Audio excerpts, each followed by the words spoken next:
Beleza, tá gravando. Só grava a tela, tá? Não se preocupem. Só vai gravar a tela aqui de... A minha tela e a tela compartilhada. Então, Ah, sim. tá? Mas vamos lá. Questão 34. O xilitol... Deixa eu só abrir uma outra camada aqui, para eu não escrever em cima dessa camada onde eu fiz as paradas. Vamos lá. O xilitol é um adoçante de origem natural, sendo uma boa opção ao açúcar comum nas dietas com restrição calórica. Um confeiteiro que preparou um bolo usando 2,5 mol de xilitol adicionou à receita uma massa dessa substância aproximadamente igual a quanto? Olha só, Alan e Amanda. Aqui você está querendo uma relação de mol. Oxe, peraí. De mol. Ah, tá, peraí. É que agora eu percebi que eu estou escrevendo uma camada que está abaixo das outras, por isso que não está aparecendo. Agora vai. Ó, ele quer uma relação entre mol e entre massa. Qual é a grandeza que nos dá a relação de mol e massa? Vocês sabem? É a massa Gramas por mol? É, massa. molar, exato. Massa. É a massa que é em gramas por mol, que é chamada de massa molar. Então, veja, na massa molar você vai ter uma quantidade em gramas para cada mol de substância. Basta você pegar a tabela periódica que é disponibilizada, né, pelo CEUB, Sim. e calcular. Vai ficar 5 vezes a massa do carbono, que é 12, mais 12 vezes a massa do hidrogênio, que é 1, mais 5 vezes a massa do O, que é 16. Certo? 5 vezes 12, isso vai dar 60, né? 60 gramas, mais 12 gramas, mais 5 vezes 60, 4 vezes 16 é 64. Então, 64 mais 16, 80, né? Acho que é 80. Tô com a cabeça cansada aqui. Vamos Deixa eu fazer para você aqui agora. 5 vezes 16, 80. É. Tudo dá 152, né? 152? Tudão. Aí dá 80 igual a 152. 152, isso. Aqui é 80. Então vai dar 152. Opa, tô torcendo as coisas aqui. 152 gramas por mol. Certo? Essa é a nossa massa molar. E se a gente entender o que significa 152 gramas por mol, a gente mata o exercício. São 152 gramas para cada 1 mol de substância. Porém, ele está querendo saber quantos gramas da substância você vai ter em 2,5 mol. Então, X vai ser igual a 152 gramas vezes 2,5 mol, dividido por 1 mol, né? Eu sempre gosto de colocar as unidades para que a gente diminua a incidência de erros, tá? 152 vezes 2,5, isso é para dar 380 gramas, que é a mesma coisa... Olha, a Sandra chegou aí. Que é a mesma coisa que 3,8 vezes 10 ao quadrado gramas. Tá bom? Alessandra, seja bem-vinda. Sei que você não pôde estar presente no almoço que você estava trabalhando, tá? Mas é essa a resposta, tá certo? Só revisar aqui, que a Alessandra chegou agora. Calculamos a massa molar do xilitol, e a massa molar é uma massa em gramas por mol. Isso significa que eu vou ter 152 gramas para cada 1 mol de xilitol. Como eu estou querendo saber a massa utilizada em 2,5 mols, isso vai corresponder a X gramas. Então, você encontra 380 gramas, que é a mesma coisa que 3,8 vezes 10 ao quadrado gramas. Letra C. Beleza? Uma questão bem simples, essa é a base do cálculo estequiométrico, tá? Não é de fato de estequiometria, mas você, para entender estequiometria, você tem que saber transformar massa em mol e vice-versa, tá? Então, esse é um dos pré-requisitos para o cálculo estequiométrico. Beleza? Achei uma questão tranquila, tá? Em relação a conceito e cálculo, bem tranquila, assim, no nível bem mais de boa do que coisas que já apareceram na prova do seu, tá bom? E falamos, né, indiretamente sobre cálculo estequiométrico no nosso primeiro dia de aulão, que foi online, tá bom? Vamos lá, questão 35. Analise as equações químicas dessas 5 e quais delas, ou qual delas, né, representa, respectivamente, uma reação de oxirredução e uma reação de neutralização, certo? Macete, não é um macete, tá? Mas é uma dica que eu posso dar para vocês quando vocês forem resolver essas questões que aparentemente são mais compridas, porque uma pessoa desavisada vai ter que fazer o quê? Vai ter que calcular o NOx de cada um ver qual que varia. Qual que varia é a reação de oxirredução, certo? Só que a gente pode encurtar esse caminho. Vejam, lembrem-se que NOx de substância simples, né? Substância simples, sempre vai ser igual a zero, tá bom? NOx de substância simples sempre é igual a zero. Então, veja, aqui você tem NOx zero, aqui você tem NOx zero, aqui você tem NOx zero, certo? Então, essa substância aqui já vão ter NOx zero. Só que, repara, o oxigênio nos seus compostos tem NOx menos 2. Então, se já foi de menos 2 para zero, houve variação de NOx. Logo, vai ter, consequentemente, que ser uma reação redox. Mesma coisa o cobre. O cobre era zero e passou a cobre 2 mais aqui, certo? Então, houve variação de NOx, então também é uma reação redox. É uma reação que tem que ter uma oxidação e tem que ter pelo menos uma redução. Tudo bem? Então, essas duas são redox. Agora, se você for calcular o NOx aqui dessa terceira substância, você nem precisaria, tá? Você nem precisaria calcular os NOx se você lembrasse que H4P2O7 é o ácido pirofosfórico, tá? Ácido pirofosfórico é um ácido, obviamente. E aqui, COH2 é o hidróxido de cobre 2, que é uma base. E as reações de neutralização é ácido mais base, produz aqui o sal e a água, certo? Então, essa é uma reação de neutralização. Como nós temos que correr contra o tempo, cara, veja, tem que ser 1 e 3 ou 2 e 3. Não tem 1 e 3, então a única resposta possível, 2 e 3. Certo? Só de saber a 3, que era neutralização, já matava a questão. Exato. Aqui, gente, de certa forma, aqui também é uma reação de neutralização, tá? Porque você está neutralizando esse ácido com um sal que tem caráter básico. Então, é uma neutralização. Só que não tem nem 5 e 1, nem 5 e 2. Então, já era. E essa aqui não é nada. Isso aqui é uma reação de síntese só. Não há variação de NOx para nenhum desses componentes aqui. Então, não se encaixa em nenhuma dessas duas. Beleza? Tá? Isso achei uma questão nível médio, alto, assim, tá? Pelos conceitos que têm sido cobrados. Até porque calcular NOx, por exemplo, do cobre aqui, né, e do fósforo aqui, se você não lembrasse que esse ânion aqui é igual a esse ânion, então seus NOx serão iguais, você ficaria, talvez, com dúvida de calcular o NOx do cobre aqui, tá certo? Da mesma forma que a SO4 aqui, né, daria um problema se você não soubesse a regra do escorregador aqui inversa, né? E o resto seria um pouquinho mais complicado, tá certo? Mas questão média aí pra gente, beleza? De NOx, eletroquímica. Vou colocar mais uma na estatística aí que apareceu de novo, cálculo de NOx. Vamos lá, questão 36. Questão 36 envolve o básico do básico do básico de química orgânica, que é a identificação de funções, ou não identificação, mas é você saber o que é uma função orgânica fenol, no caso, tá? E cinética, que fala sobre a função do catalisador. Meu aluno Alan, qual é a função do catalisador? Fala aí. Ele acelera a reação, né? Então ele vai acelera a reação, fazendo o quê? Vai reduzir a energia de ativação. Reduzindo a energia de ativação, gente. Isso aqui, ó, você não precisava nem saber o que era fenol, tá? Você nem... Porque, tipo, isso aqui, o que tá te testando mesmo aqui é a função do catalisador, não o que é fenol, porque isso aqui não tem nenhuma aplicação pra gente, tá? Então, o catalisador acelera a reação, pois reduz a energia de ativação do processo reacional. Então, a resposta correta é a letra A. Mas se você soubesse pelo fenol, tudo bem que você ainda ter 3 aqui, né? Você teria 3. Lembra que catalisadores não são inibidores, catalisadores não reduzem a velocidade da reação. Então, se você soubesse o que é fórmula mínima, lembra que fórmula mínima é a menor proporção em números inteiros de uma fórmula. Aqui eu não consigo dividir por nada, só por 1, né? Para que continue como números inteiros. Então, a própria fórmula molecular é a fórmula mínima do fenol. Então, fica como C6H6O. Beleza? Achei uma questão super tranquila essa, tá? Porque a gente tem que saber qual que é a função do catalisador.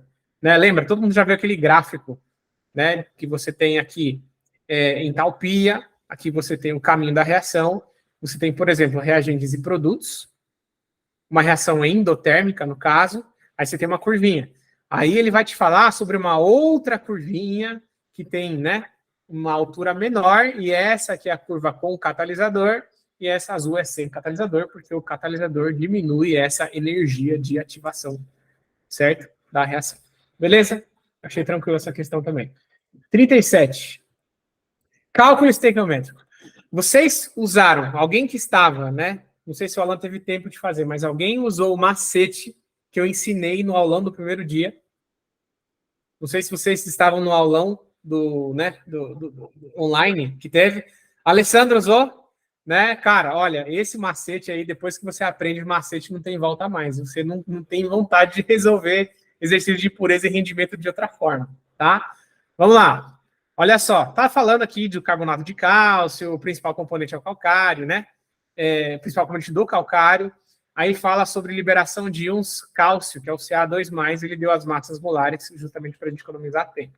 Então ele quer, basicamente, uma relação aqui, ó, adicionando-se 30 gramas de calcário, cujo principal componente é o carbonato de cálcio, com teor de 90%, e teor de 90% em CaCO3, isso aqui é grau de pureza, tá? Isso aqui é pureza.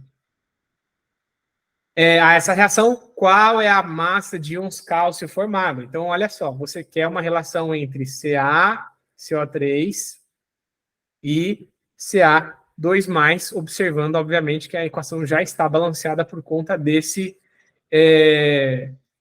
coeficiente aqui, tá? Ó, Alessandra, eu quero que você faça um depoimento para mim depois, para postar naquele grupo lá, para o pessoal acreditar que os meus macetes e os meus alunos dão muito bom, tá? Então, olha só. Qual é a estrutura do macete? Você vai sempre colocar o seguinte: porcentagem de rendimento vezes a porcentagem de pureza vezes a quantidade da amostra, que sempre tem a ver com o reagente, está relacionada com a quantidade de produto formado. Aí você fala, mas Diogo, isso aqui não tem nada a ver com rendimento. Cara, se não tem nada a ver com rendimento, significa que o rendimento é 100%. Só que esses valores aqui que nós temos que colocar, eles têm que estar em decimal. Certo? Ou, se não, em fração. 100 sobre 100, e 100 sobre 100 é 1, então não faz a menor diferença. Aqui ele está dando o grau de pureza, né? Então, ó, essa aqui é a estrutura do macete. Eu vou mostrar para vocês como que substitui.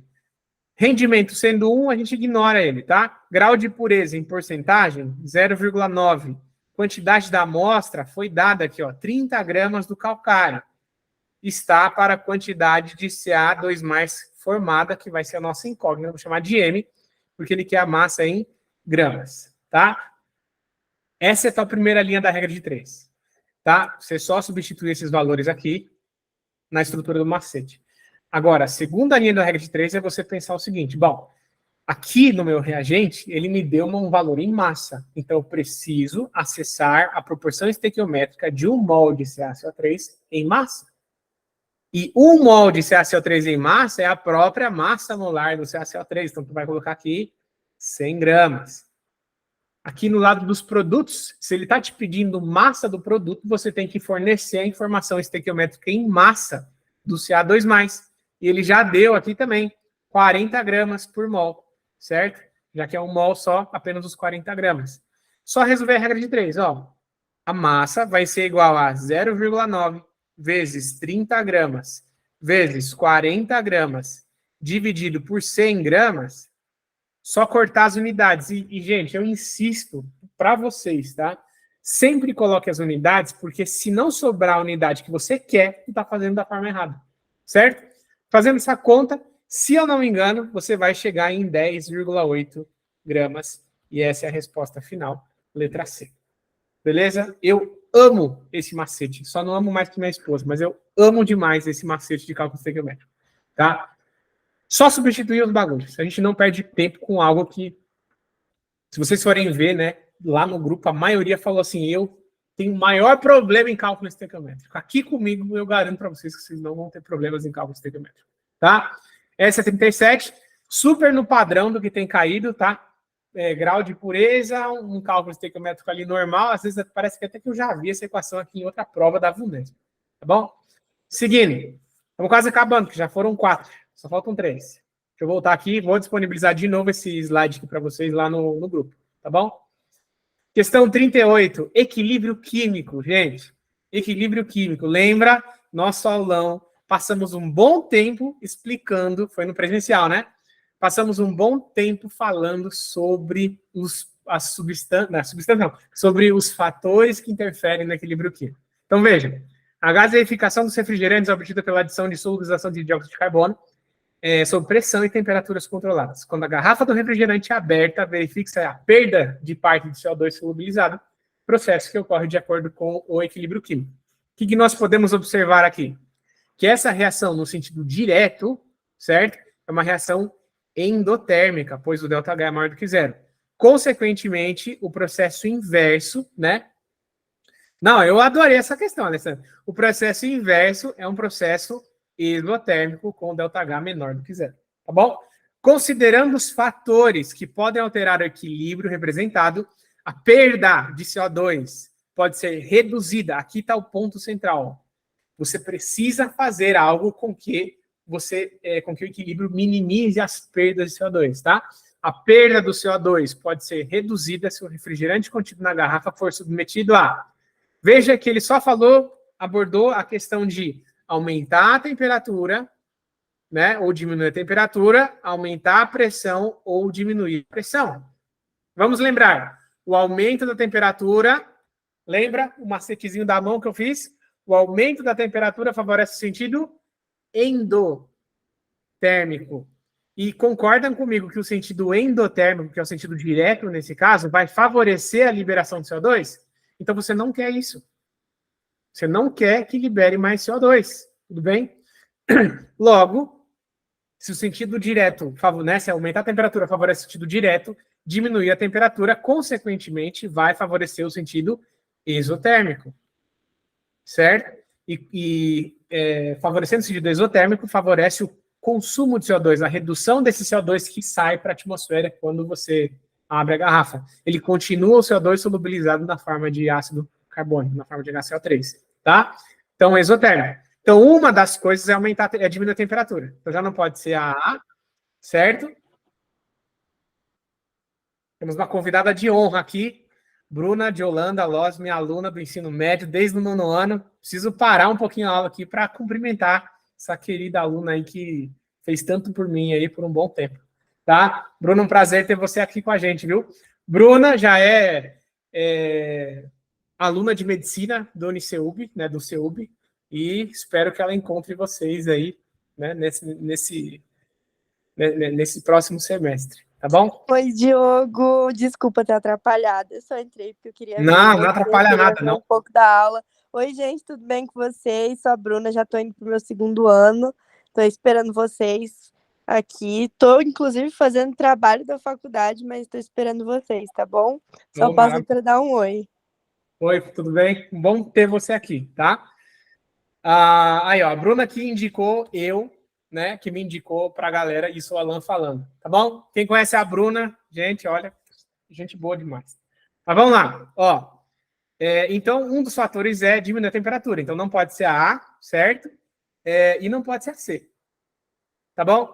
Agora, segundo fator, pressão. Lembra que pressão... Eu coloquei ainda no quadro aqui, ó. Fiz assim, ó, só gases. Lembra? A pressão só interfere com os gases do processo. Veja que aqui do lado dos reagentes você tem 0 de volume gasoso. E aqui nos produtos você vai ter 1 mol de volume gasoso, certo? Então você tem 0, você tem 1. Aumentar a pressão, eu escrevi aqui na frente, mas eu coloco aqui do lado. Aumentar a pressão sempre desloca o equilíbrio no sentido de menor. Favorece o sentido de menor volume. E diminuir a pressão favorece o sentido de maior volume gasoso. Se você tem um lado que é 0 de volume e outro lado que é 1 mol de volume gasoso, e você quer fazer o quê? Diminuir a quantidade do CO2, você tem que se deslocar para o sentido de menor volume. E para você se deslocar no sentido de menor volume, você tem que aumentar a pressão. Então, a resposta correta, letra B, porque não é apenas diminuir a pressão e não é apenas aumentar a pressão.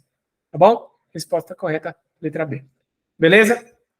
Achei bem tranquila essa, porque nem caiu o cálculo envolvendo equilíbrio químico, cálculo de pH, etc. Né? Foi só conceito. É o que mais tem caído de equilíbrio químico, gente. Então não tem segredo, cara. Se você estuda o que mais cai, a chance de você ver é muito alta. tá? É muito alto, porque os perfis das provas não mudam drasticamente de um ano para o outro, tá bom? Questão 39, penúltima. Vamos lá. O chocolate é um alimento que tem como ingrediente principal o produto obtido da amêndoa do cacau torrado e fermentado. No Brasil, um alimento é considerado como chocolate se apresenta no mínimo 25% de cacau. O cacau possui mais de 300 substâncias químicas diferentes, destacando-se a feniletilamina, cafeína e teobromina, representado pelas formas estruturais aqui. O grupo funcional comum às três substâncias e a substância que possui em sua forma estrutural apenas um carbono terciário é qual? Gente, olha só. Feniletilamina só tem isso aqui. Dica. Olha isso aqui, cara. A própria questão já fala. Tu tem que procurar a amina, mano. A amina, ele deu a resposta. É a amina. Então, se você prestasse atenção, ó, já matava B, já matava D. Aí, obviamente, você ficava com uma das três, mas já aumentou a sua chance de acerto de 33%. Agora, você tem que encontrar o carbono terciário. O que é um carbono terciário? Carbono terciário, foi para ninguém errar mesmo. Carbono terciário é um carbono que está ligado a outros 3 carbonos.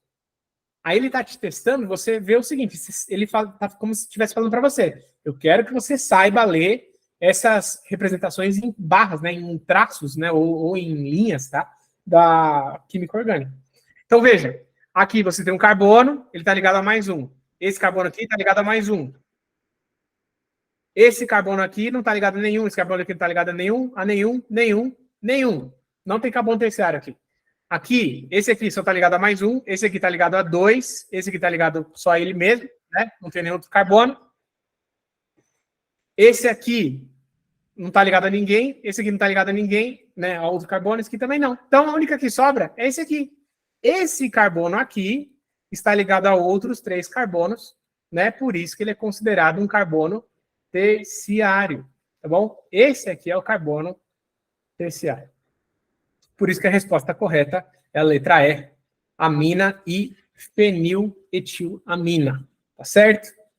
Se vocês tiverem alguma dúvida, mandem aí, tá? Última. Questão 40. Cara, não. Cadê? Alan e Alessandra. Lembra que eu falei, gente, para tudo, porque agora eu vou começar. Isso no aulão. Para tudo, porque agora eu vou falar sobre a questão, sobre a reação orgânica mais importante que vocês têm que saber. Mais importante. Muito mais importante que adição, substituição, eliminação, oxidação brandenérgica, oxidação de álcoois, tá? Quase gritou, ainda bem que você não gritou, porque vai que você não tá nem terminar a prova você ia. Lembra, esterificação. Eu lembro que alguns de vocês lá na sala de aula, aqui no Blocks, do lado da minha casa, estavam com a cara meio de apreensivos, porque tinha que saber o que era éster, tinha que saber o que era ácido carboxílico, tinha que saber identificar álcool, a reação ali. Cara, caiu uma parada muito simples. Lembra, esterificação é ácido carboxílico mais um álcool, podendo ser um fenol também, tá? Produzindo o seu éster e água. Acabou. Na formação de um éster, alguma coisa, não é éter. Então, só pode ser um álcool. Reage com cetona, nada a ver, bicho. Com ácido carboxílico, formando como subproduto. O éster é o principal aqui, o subproduto é a água, formando como subproduto. A água parte para o abraço, porque essa questão aí foi dada a letra A, tá certo? Então, é isso, certo? O pessoal que chegou agora, eu vou mandar esse documento de novo aqui no Drive, tá? Para que vocês acessem. Agora a live está sendo gravada, esse negócio está sendo gravado, então vocês vão ter aí acesso, tá? Toda a correção. Tá aí, beleza? Espero que vocês tenham ido bem. Alessandra, manda aquele depoimento lá para me ajudar, por favor. Fala assim, meu Deus, olha esse macete aqui do Diogo, que ele falou no aulão lá. Vou colocar assim, ó, aulão do profeta, que nem o Danilo ali do Oficina, né? Vou colocar assim. Eu ia falar isso agora, Diogo. Essa revisão foi profética, viu? Tá Pois maluco. é, mano. Pois é, isso aqui é trabalho. trabalho, tá? Estou muito feliz pelo desempenho de vocês. Isso aí. Mandem depois os feedbacks da correção para eu ter mais um parâmetro aí. Beleza? Gente, foi um prazer estar falando com vocês mais uma vez. Estou às ordens para quem precisar de aula particular. Vou lançar um produtinho aí de cálculo estequiométrico do básico para que a gente não erre nunca mais essa questão 34, essa questão 37 também, tá? E todas as outras que envolvem soluções, cálculo de pH, etc. Que são assuntos correlacionados de cálculos químicos. Beleza? Aguardem aí por mais informações. A gente se vê aí nesses grupos da VUNESP. Eu espero que vocês consigam essa vaga de vocês, tá? Um abração para todos, gente. Valeu, irmão. Fica com Deus. Valeu, boa noite para todos. Valeu. Tchau, Alessandro. Boa noite. Boa noite, gente.